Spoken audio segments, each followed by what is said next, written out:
Good evening. Sierra here with the Source Talks podcast, Money, Mindset, and Mastery here in Charlotte, North Carolina. And we're here with another episode. So far, we've completed half of the book. We are now through half of the $800 strategy, the single mom edition. And it goes through multiple strategies for how single moms can become millionaires. Conventional financial guidance often begins with one directive. They say save. Save, and start with a Roth IRA. Put all your money in the Roth IRA. That guidance assumes financial stability. It assumes that there are no emergency room visits or chronically ill children, or it has a lot of assumptions built into it. But for the single mother, and for many single mothers and single parents, those assumptions do not reflect reality. HSA is a triple tax advantage. And so this is an advantage that a lot of people sleep on. A lot of the single moms sleep on it. Now keep in mind, this is the single mom edition. So all of this information currently is geared towards the single moms. This is who we're focusing on right now. There is one pattern that appears to be consistent, and that is most significant financial setbacks are rarely caused by discretionary spending. So what am I saying? I'm saying that the majority of financial setbacks for a single mom are not because she splurged on coffee. And it's not because she bought those red bottom shoes or because she got her nails done. The majority of her financial setbacks, they are caused by medical bills. Now, before we go any deeper, I have to give this disclaimer. This content is for educational and informational purposes only and does not constitute financial, tax, or investment advice.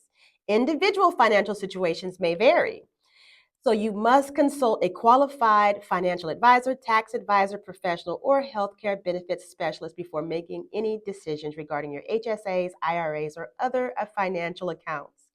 Investment returns are hypothetical, not guaranteed. Now that I have that out of the way, so that you can't sue me, let's keep going. So here's the thing. All of your financial gurus easily tell you that you must have $1,000 in your emergency fund. Let's just think about that. You have $1,000 in your emergency fund. You decide to go on a joyride in an ambulance, and even before you reach the hospital, you've already spent 50% of your emergency fund on the ambulance ride. Before you even pay your copay, you have gone through half of your emergency fund. And if you don't pay up front, you get invoiced. And these invoices go to collections, and then collections turn into credit deterioration. For this reason, I'm here to tell you that the $1,000 rule for emergency funds is just for your car, a flat tire or nail reconstruction. You break a nail.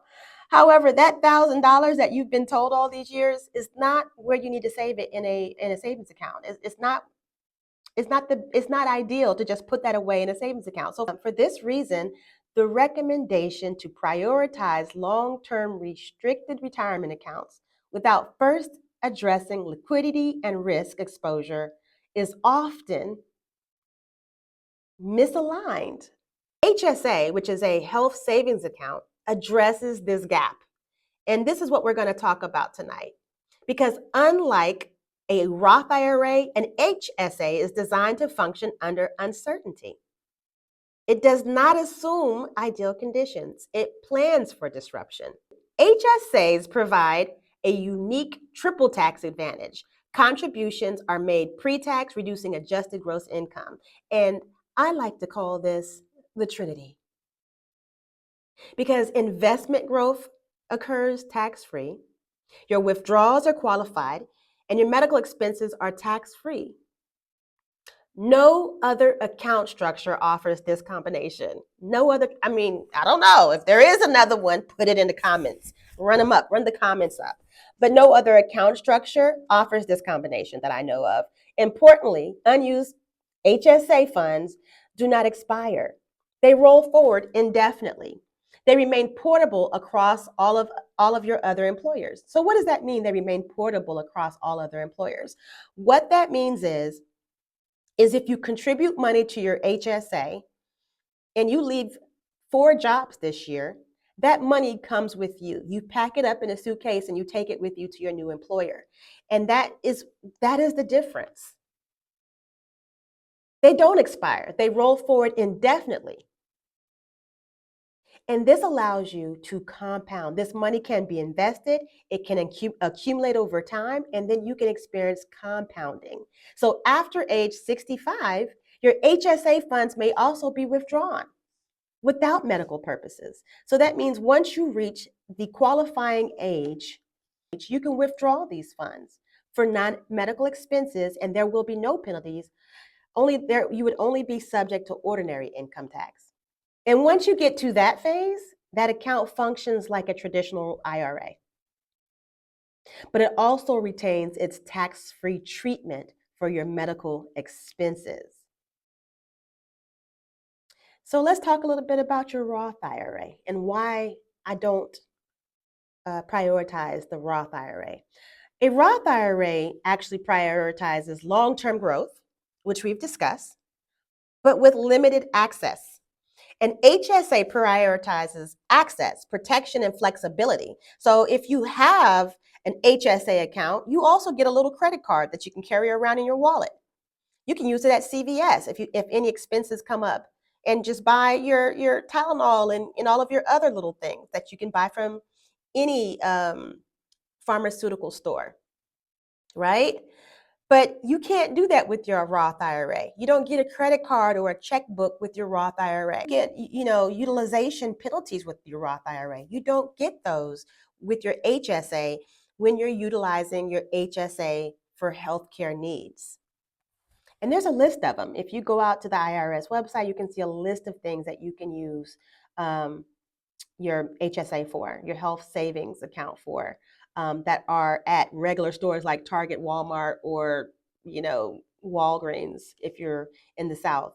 Single mothers do not benefit from long-term financial plans that only succeed under perfect conditions. They require strategies that protect credit, preserve liquidity, and still enable wealth building. An HSA accomplishes these through sequencing. Credit protection first, then you want to get your cash flow and your stability second, and then you want to accumulate assets over time. This is called sequencing. You have to do it in a certain order for it to work for you. This is not speculation. This is risk management. So let's take a look at the numbers, because if the math ain't mathin', as usual, we use a single mother. She has 2 children, and her annual HSA contribution allowable is $4,000. So she is contributing $4,000 every year to her HSA.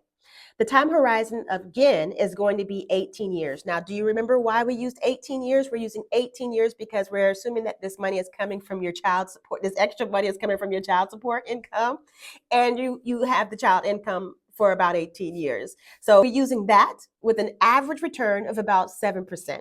So 18 years, $4,000, and 7%. Medical expenses paid out of pocket when possible. So that means you are not trying to pay these monies out of the account. You're trying to pay the money out of your pocket whenever you can. Your ending HSA balance at the end of those 18 years is $135,000. So if you use this plan, it's tax-free money. There's a cumulative amount of money plus compounding. Your potential outcome is tax-free $135,000 at the end of the 18 years you have saved. The funds function as a retirement income. Partial use remaining, and if you do decide to use it, let's say you do have an illness come up. If there is partial use, the remaining balance continues to compound. But not only does the remaining balance continue to compound, but you have immediate access to this money. Give me an opportunity to argue my point here. Let's compare a CD that you can buy at the bank versus an HSA. Let's say that you come to me and you're like, Sierra, why would I put this money in an HSA when I already have this money in a CD? Or why would I put money into an HSA instead of a CD? Let's compare the CD to an HSA. You go ahead to the bank, you purchase a CD, $5,000 CD at a 4.25% interest rate. It looks safe. until a medical emergency hits. Then you have to pay taxes on that $5,000. You have to pay penalties on that $5,000, and you lose the growth. Same exact consideration, and now you have an HSA. The money goes in tax-free, the money grows tax-free, and it comes out for free for medical expenses and medical care. That is not investing.